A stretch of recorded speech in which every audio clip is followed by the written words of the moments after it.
Bonjour à tous et à toutes, on se retrouve donc pour le début de ce chapitre 2 qui commence par des révisions sur les fonctions. Alors on va gratter un peu loin ici, on va commencer par des révisions sur les fonctions datant de la seconde. Donc la seconde, on avait vu la notion de fonction et les calculs d'image et d'antécédent, donc on va réviser ça rapidement sur ce premier exercice.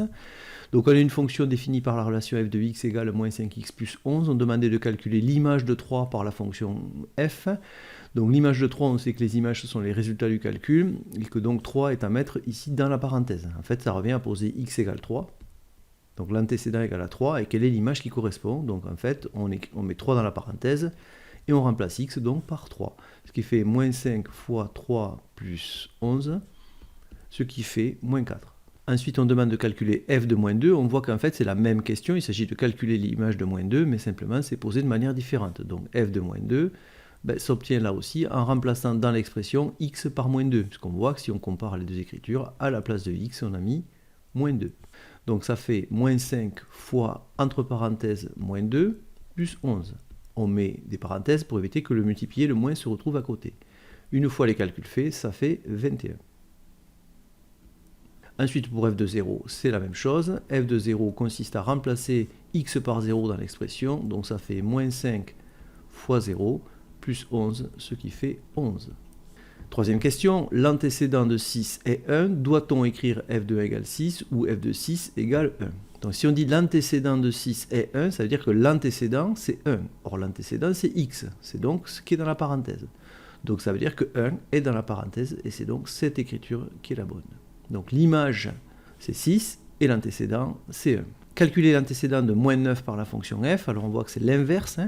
On sait qu'ici, la fonction prend des antécédents qu'on met à la place de x et le résultat du calcul, ce sont les images. Par exemple ici, l'image de 3, c'est moins 4, l'image de moins 2, c'est 21. Donc on demande quel est l'antécédent de moins 9, ça veut dire qu'est-ce qu'il faut mettre à la place de x pour avoir moins 9 à la sortie, c'est-à-dire ici, à la place de 21. Qu'est-ce qu'il faudrait mettre à la place de moins 2 pour avoir moins 9 ici. Donc ça revient à se dire quand est-ce que f de x égale moins 9. Et comme f de x c'est moins 5x plus 11, ça revient à se poser la question, moins 5x plus 11 égale moins 9. Donc ça, il va de soi que c'est une équation et qu'il faut la résoudre. Donc autant on trouve une image par calcul simple, autant pour un antécédent, il va falloir utiliser la résolution d'une équation. Alors ça peut se faire avec le logiciel Numworks, je ne vais pas vous le faire là parce qu'on va le voir dans la suite de cette révision, comment on résout une équation, mais on va nous refaire une équation simplement avec les méthodes vues en seconde. Donc on passe plus 11 de l'autre côté, donc ça fait moins 5x égale moins 9 moins 11, moins 5x égale du coup moins 20, et comme ici il y a un fois, le contraire de fois c'est divisé, donc on se retrouve avec x égale moins 20 divisé par moins 5, ce qui fait x égale 4. Donc en fait, l'antécédent de moins 9, c'est 4. On pourrait vérifier qu'en calculant l'image de 4, on retombe bien sur moins 9. Donc on pourrait faire moins 5 fois 4 plus 11. Et si vous calculez ça, vous vous apercevez que ça fait bien moins 9. Donc en fait, l'image de 4, c'est moins 9. Donc l'antécédent de moins 9, c'est 4. Pour trouver l'image, on fait un simple calcul. Pour trouver l'antécédent, on résout une équation. Vous avez évidemment à votre disposition les cours de seconde et les révisions faites en première sur ce sujet. Ce n'est pas la première fois qu'on fait ce type d'exercice. On poursuit cette révision sur les fonctions, toujours dans cette première partie, avec cet exercice 2, donc très classique aussi, où ici on donne une courbe représentative d'une fonction et on pose différentes questions. Alors ici on n'a pas l'expression f de x égale en fonction de x, comme tout à l'heure, mais on a juste la courbe représentative et il faut répondre à certaines questions. Donc la première question qui est posée, c'est compléter le tableau de variation. Donc ce tableau de variation, c'est celui-ci. Ce qu'on va commencer par faire, c'est inscrire dans le tableau les grandes variations de la fonction. Donc déjà, ce qu'on peut voir, c'est que de ce point-là à ce point-là, la fonction est croissante. Donc on va commencer par un mouvement montant. Ensuite, on a un mouvement descendant. Puis à nouveau un mouvement montant. Puis ici un mouvement descendant. Donc en pointant ces 4 grands mouvements, montant, descendant, on s'aperçoit qu'en fait, on a défini 5 points. Pour remplir la suite de ce tableau, on va tout simplement reporter les coordonnées de ces 5 points. Donc on se rappelle qu'ici, on a x. Donc ici, on voit qu'ici, x est inscrit. Donc en fait, ici, on va reporter les valeurs de x qui correspondent, donc lues sur cet axe. Et on sait qu'ici, il y a y, c'est-à-dire f de x, les ordonnées, et que donc les valeurs que nous allons reporter ici au bout des flèches, ce seront les ordonnées correspondantes des points. Donc on commence par le premier point, son abscisse c'est moins 8, donc on inscrit moins 8, et son ordonnée c'est 10, donc on va mettre 10. Ensuite, on monte. On s'arrête ici. Ce point correspond à ce point-là. Donc, son abscisse, c'est moins 5. Et son ordonnée, c'est 50. Ensuite, on redescend. Ici, on arrive à ce point bas qui est là, donc il est ici. Donc, son abscisse, c'est moins 1. Et son ordonnée, c'est moins 40. On arrive à ce point ici, qui est là. Son abscisse, c'est 3. Et son ordonnée, c'est 20. Et le dernier point qui correspond à celui-là, son abscisse, c'est 8. Et son ordonnée, c'est donc moins 20. Et voilà pour le tableau de variation. On continue. Donc il s'agit d'indiquer l'intervalle sur lequel la fonction est décroissante. Alors on peut se baser évidemment sur le tableau de variation qu'on vient de faire, ou revoir éventuellement les valeurs. Donc en fait, il faut voir que ça correspond de là jusque là, puisque de là jusque là, la fonction est décroissante. Et à nouveau de là jusque là. Donc la fonction est décroissante sur deux zones. Quand on demande l'intervalle, c'est forcément un intervalle de x. Donc ici, on voit qu'elle commence à être décroissante à partir de x vaut moins 5 jusqu'à x vaut moins 1. Donc en fait, ça va être de moins 5 à moins 1, qu'on va écrire comme ceci entre crochets, c'est un intervalle. Et aussi de 3 jusqu'à 8. Et on l'a déjà vu, pour réunir les deux intervalles, on utilise le symbole d'union. Donc en fait, elle va être décroissante sur l'intervalle qui va de moins 5 à moins 1 pour les abscisses x. Donc en fait, c'est x appartient à cette réunion d'intervalles. Question suivante, compléter avec le signe supérieur ou inférieur ou supérieur, on va comparer f de moins 3 à f de moins 2. Donc déjà, moins 3 est ici, et moins 2 est là. Donc ici, f de moins 2 est quelque part par là. Donc ça, c'est la valeur de f de moins 2. C'est l'image de moins 2. Et pour trouver f de moins 3, on se positionne ici à moins 3, on va chercher la courbe, et on a ici f de moins 3. Donc on s'aperçoit que f de moins 3 est plus grand que f de moins 2, d'où le signe supérieur. Quelle est l'image de 1 par cette fonction? Donc l'image de 1, il se place tout simplement ici. On va chercher la courbe, et on lit l'image qui est moins 20. Donc on pourra écrire aussi f de 1 égale moins 20. Notez que si je cherche l'image de 1, ça veut dire que I1 est un antécédent, et donc c'est pour ça que j'ai placé 1 sur la ligne des antécédents, c'est-à-dire x, puisqu'ici on sait qu'on a les antécédents et les images ici. Donc j'ai l'antécédent qui fait 1, et je suis allé chercher l'image qui fait donc moins 20. Dernière question, j'ai nettoyé un petit peu ma courbe pour que ce soit plus lisible. Quels sont les antécédents de 20 par cette fonction? Donc si ce sont les antécédents de 20, je rappelle que les antécédents ils sont ici, et que les images sont là. Ça veut dire que si je cherche les antécédents de 20, ça veut dire que 20 c'est l'image. Donc on va aller chercher ici, on va matérialiser une ligne horizontale, et on va trouver les points d'impact ici avec l'axe des abscisses. Alors je vais matérialiser ma ligne horizontale, je trouve un point d'intersection, un deuxième point d'intersection, un troisième point d'intersection. Donc en fait, les abscisses correspondantes sont sur la ligne donc, des antécédents, vont correspondre aux antécédents de 20. Donc on aura moins 7, moins 3, et 3. Voilà pour cet exercice. Alors on arrive sur la deuxième partie, les fonctions du second degré qu'on a étudiées en détail l'année dernière, donc vous avez aussi de nombreuses vidéos là-dessus. Je rappelle qu'une fonction du second degré, c'est une fonction définie par une expression de la forme f de x égale ax carré plus bx plus c, et qu'il suffit de donner une valeur au nombre a, une valeur au nombre b, une valeur au nombre c, ça peut être des valeurs avec des signes, ainsi de suite, ou à virgule. Donc il suffit de donner une valeur a, une valeur à b, une valeur à c, pour obtenir ce qu'on appelle un trinôme du second degré, ax carré plus bx plus c, et si on y fait correspondre une fonction, ça devient une fonction du second degré. Vous avez un cours complet en première. Donc ici, il s'agit d'identifier les coefficients a, b et c. Donc on voit qu'ici, dans ce premier trinôme, le nombre devant x carré, c'est 4, donc ici, on a évidemment a égale 4. Ensuite, on voit que le nombre b, qui est ici le nombre devant x, c'est moins 3, donc on a b égale moins 3. Et le nombre c, c'est le nombre qui est derrière x, c'est-à-dire 8. Donc on a bc égale 8.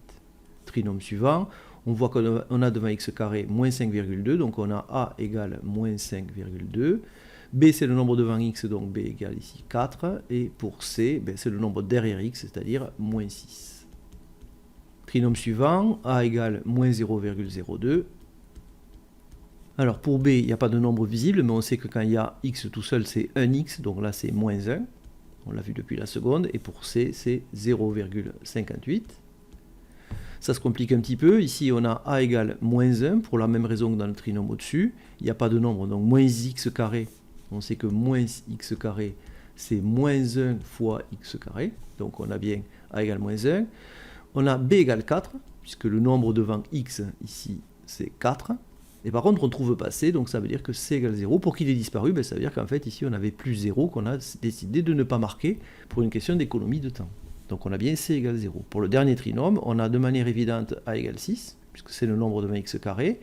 Par contre, x a disparu, donc pour que x ait disparu, en fait, c'est qu'ici, on avait 6x carré plus 0 fois x moins 80. Et donc 0 fois x, ça fait 0. Donc du coup, on n'a pas marqué le plus 0. Et c'est pour ça que x a disparu. Donc on a b égale 0 et c égale moins 80. Alors ce sont des formes incomplètes, mais ça n'en reste pas moins des formes du second degré. Par contre, a ne peut pas être égal à 0, parce que si a est égal à 0, eh bien x carré disparaît et on se trouve face à une forme du premier degré, et plus une forme du second degré. On poursuit donc cette révision sur le second degré avec la résolution d'équations. Alors je propose de résoudre ces équations qui sont marquées avec le logiciel Numworks, mais après on peut faire ça avec d'autres outils ou aussi manuellement comme on l'a vu l'année dernière. Moi je vous montre pour le plus simple avec Numworks. Alors je ne me suis pas contenté de faire avec des équations du second degré, puisqu'en fait si on regarde bien, ici ces trois équations-là ne sont pas du second degré, par contre ces quatre-là sont des équations du second degré parce qu'elles comportent x carré. Donc celle-ci va nous permettre de réviser comment on résout une équation avec Numworks, et celle-ci des équations du second degré avec Numworks. On commence déjà par la première, 4x plus 7 égale 51. Donc on va commencer par rattraper le logiciel Numworks et on va donc résoudre notre première équation. Ici donc on est sur le mode calcul, donc il va falloir aller sur le mode solver. Donc on va se déplacer sur le mode solver. OK. Et choisir l'option équation, ajouter une équation vide, et on va saisir notre équation ici. Donc la première équation, c'est 4, x, je vous rappelle que c'est ici, plus 7, pour égal, donc c'est ici, donc ici il faut taper sur, comme c'est orange, il faut appuyer sur la touche Shift, donc ça vous savez le faire, égale 51. On appuie sur OK, on descend à résoudre l'équation, et on a la réponse qui s'affiche, x égale 11. Donc la solution unique, c'est x égale 11. Équation suivante, on revient sur Numworks. Et pour effacer l'ancienne équation, on revient en arrière et on appuie sur Clear. Il faut absolument qu'il y ait juste ici marqué Ajouter une équation. On redémarre, vide, et on saisit notre nouvelle équation. Alors c'est moins 3x plus 5, Shift pi pour avoir égal, moins x plus 9. On valide avec OK. Et on descend à résoudre l'équation. Et on a la solution, c'est x égale moins 2. Donc la solution de cette deuxième équation est x égale moins 2. Il n'y a qu'une seule solution. Équation suivante, particulièrement utilisée notamment sur les dosages en chimie. Donc on revient sur Numworks, on efface l'équation en appuyant sur la touche Clear, et on redémarre avec équation vide, et c'est parti. Donc c'est 0.06 fois 0.15, Shift pi pour avoir égal, la touche x, qui est ici, fois 0,25. C'est une équation du premier degré, donc normalement on valide et on doit trouver qu'une seule solution. C'est x égale, alors là on a la valeur exacte sous forme fractionnaire, et ici on a la valeur décimale 0,036. Donc la solution unique de cette équation, c'est x égale 0,036. Maintenant, on passe aux équations du second degré. On revient sur Numworks, on efface l'ancienne équation et on saisit la nouvelle. Alors, il va s'agir de x, donc la touche x est ici, et on appuie sur la touche carré qui est ici. Attention, ici il y a marqué x carré, mais le x ne se marque pas, c'est juste le carré qui se marque, et le curseur redevient immédiatement à l'horizontale. Donc x carré, moins x, moins 20, Shift pi pour égal et 0. On valide et on résout l'équation. Alors là, il y a trois informations qui sont marquées. On a le nombre delta, ce n'est pas une solution, donc on n'est pas obligé de marquer. Donc ici, les deux solutions, c'est x1 égale moins 4 et x2 égale 5.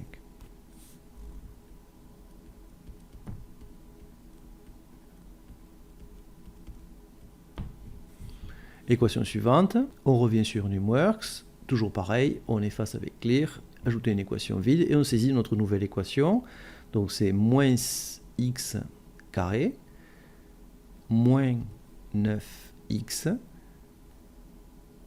plus 36. Alors, pour avoir égal 0, donc on peut taper évidemment égal 0, Shift Pi égale 0, ou on peut aussi faire exe, et le logiciel rajoute automatiquement égal 0. Par contre, si vous avez égal un nombre, là, il faudra taper Shift Pi et le nombre.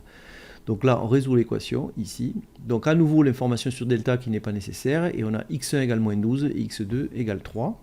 Donc les solutions, c'est x1 égale moins 12, et x2 égale 3.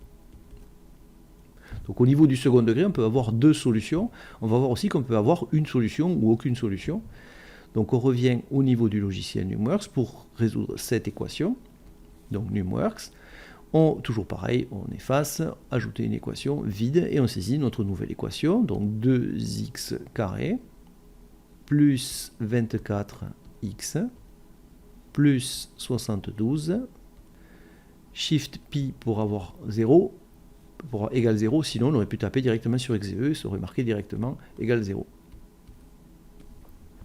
Alors ici, on est dans le cas où delta est égal à 0, donc on n'a qu'une seule solution, inutile de marquer la valeur de delta, on marquera juste x1 égale moins 6 ou directement x égale 6 puisqu'il n'y a qu'une seule solution, donc on marquera x égale 6. Mais si vous mettez x1 égale 6, c'est aussi juste. Dernière équation, toujours du second degré, on revient sur le logiciel, on efface l'équation, on ajoute une équation vide, 4x carré plus x plus 10. Allez, on fait exe pour avoir directement égal 0, on descend à résoudre l'équation, et là on est dans le cas où il n'y a pas de solution. Alors, il ne faut surtout pas mettre moins 159, parce que ce n'est pas la solution, il faut tout simplement écrire ici qu'il n'y a pas de solution.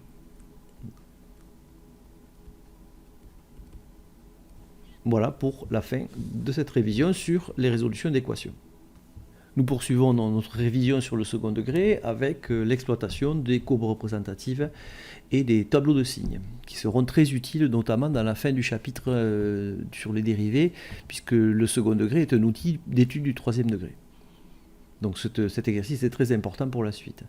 La courbe ci-dessous, donc celle-ci, est la courbe représentative d'une fonction du second degré, définie par une relation de la forme f de x égale à x carré plus bx plus c. Ceci veut simplement dire que les règles que nous avons vues l'année dernière s'appliquent.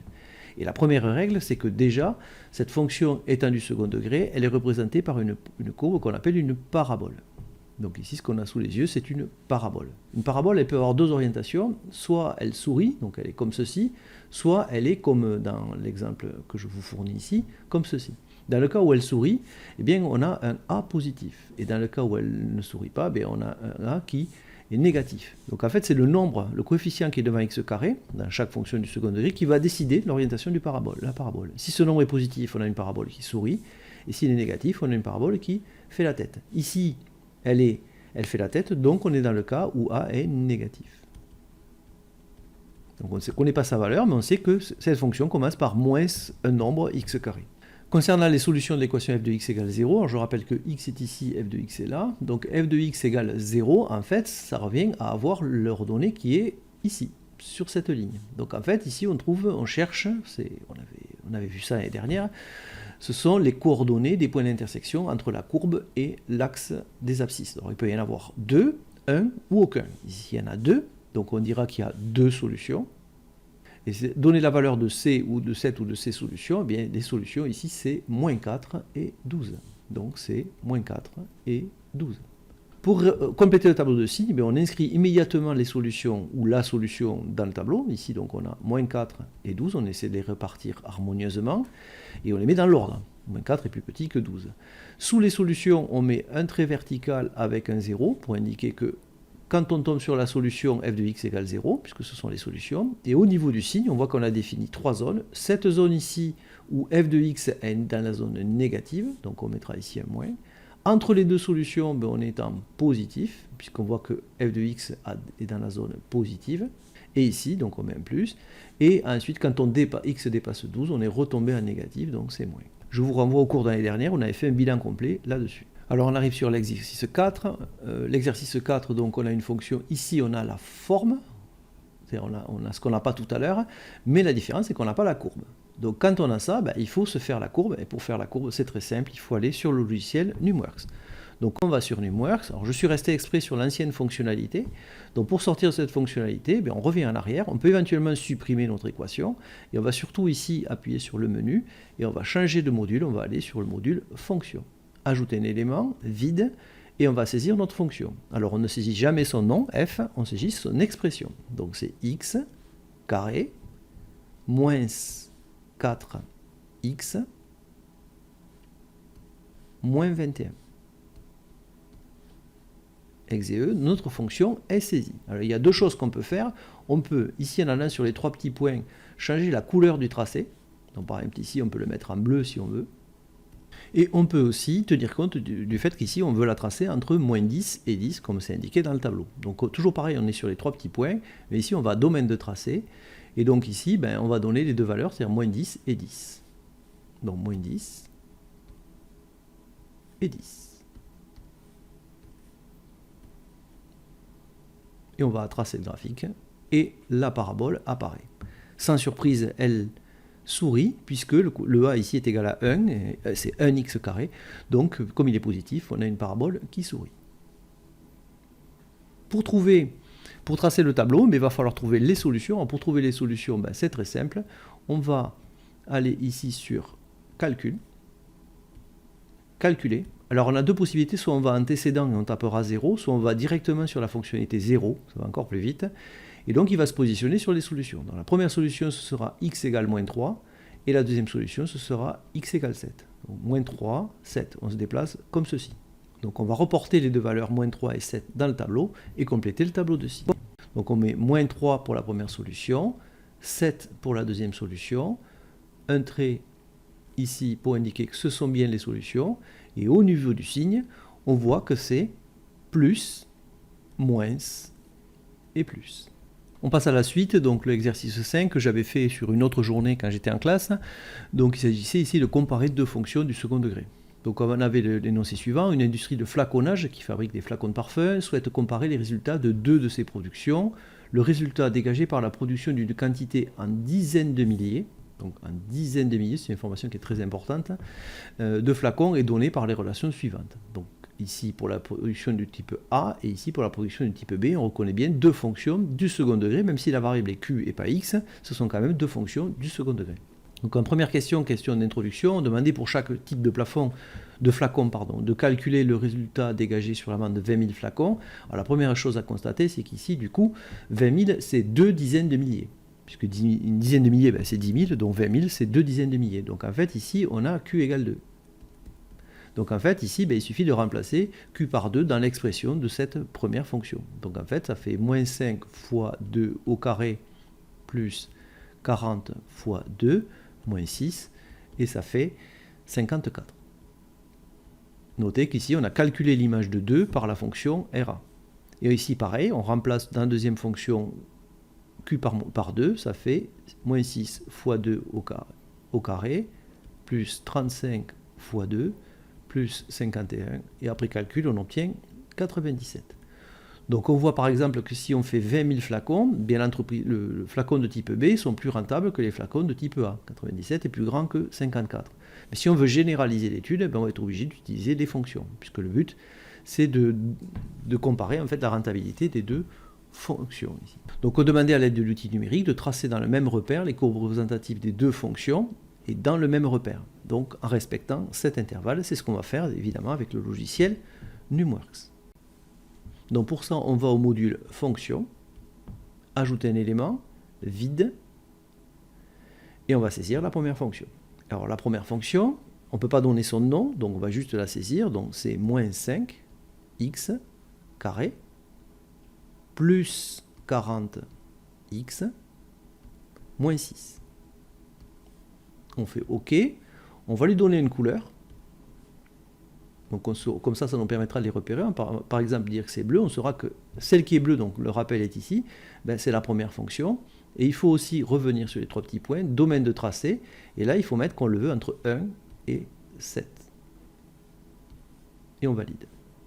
On va saisir la deuxième fonction. Alors là, puisqu'on la veut sur le même graphique, on va descendre, ajouter un élément, OK, vide, et on va saisir la deuxième fonction. C'est moins 6x carré plus 35 x plus 51. On valide. On va aux 3 petits points. On lui donne une autre couleur. Par exemple, on va la mettre en vert. Et il faut redonner le domaine de tracé. Le logiciel ne comprend pas tout seul qu'il faut faire le même domaine de tracé pour les deux. Donc il faut bien lui dire ici entre 1 et 7. On valide.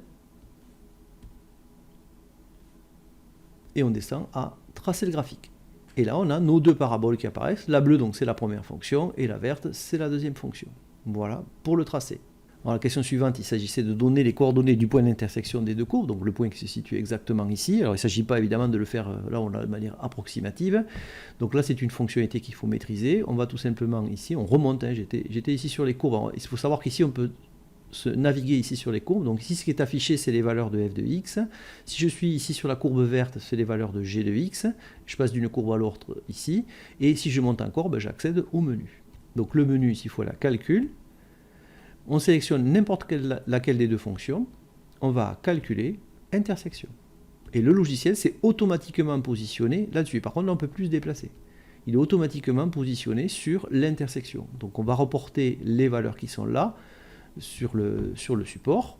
Donc les coordonnées du point I sont 5,45, alors j'ai arrondi évidemment, 5,45 et 63,44. Donc on demande ensuite de donner l'intervalle tel que RA est inférieur à RB. Alors il faut savoir que RA c'est la bleue et RB c'est la verte.